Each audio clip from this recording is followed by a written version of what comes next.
Welcome back everyone. In today's video, we're going to look at the phrasal verb get carried away. We'll learn what it means and how to use it.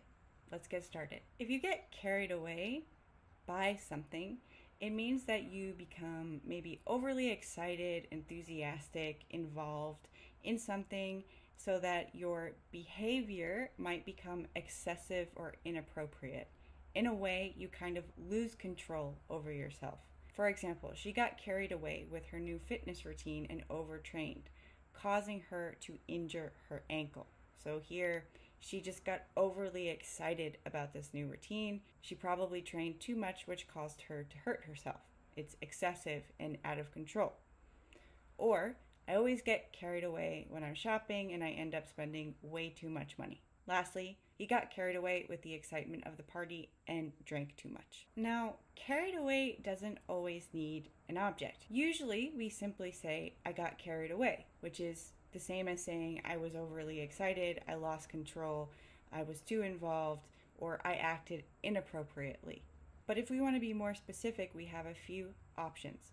For example, we can use by, with, or a time clause like when.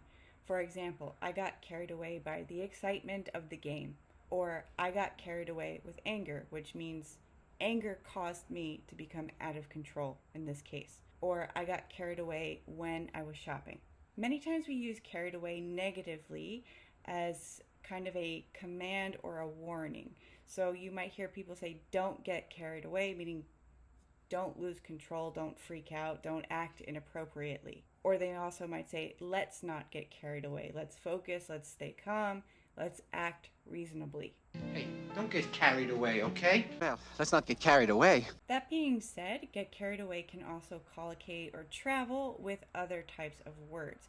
Many times it's with emotions, negative or positive, but it's usually mostly used with negative emotions because negative emotions can cause you to become out of control, probably more often than positive emotions. So you might hear something like he got carried away with or by anxiety, panic, excitement, feelings of dread, nostalgia, anger, memories, etc. We can also just add an ing verb right after get carried away to say what we are doing or what action or behavior is being exaggerated or out of control.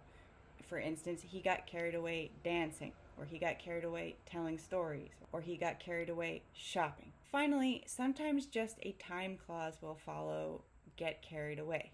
So for instance, he got carried away when he was driving, or he got carried away while dancing, or he got carried away during work, he got carried away after work or before work, or he gets carried away whenever he sees his brother who makes him mad or something like that. And unfortunately here we have an irregular verb. Get is a very common irregular verb. So in the simple present tense you would say you get carried away.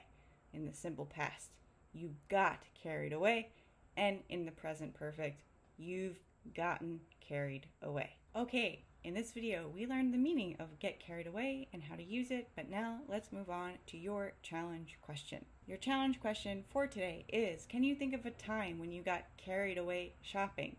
What did you end up buying? And did you regret your purchase later? So when I say get carried away shopping, the implication is that you've spent too much money. You went crazy while you were shopping and you spent too much money. You got carried away shopping. Let me give you an example answer to this question. So I don't really like shopping very much, except when I go to foreign grocery stores. And I can easily get carried away in foreign grocery stores because I love to cook. So I usually buy a lot of ingredients. I get very excited, very carried away, and I buy a lot of ingredients because I think when I get home, I'm going to have all this time to cook. And sometimes that does happen, but usually I just wind up buying way too much food that I cannot finish. So I either cook too much food and I have to give it to some of my family members or neighbors, or unfortunately sometimes food also spoils or goes bad. So I really regret that when that happens because I hate wasting food. But that's my answer. I look forward to reading your answer, and I will see you here in the next one. Bye everyone. it.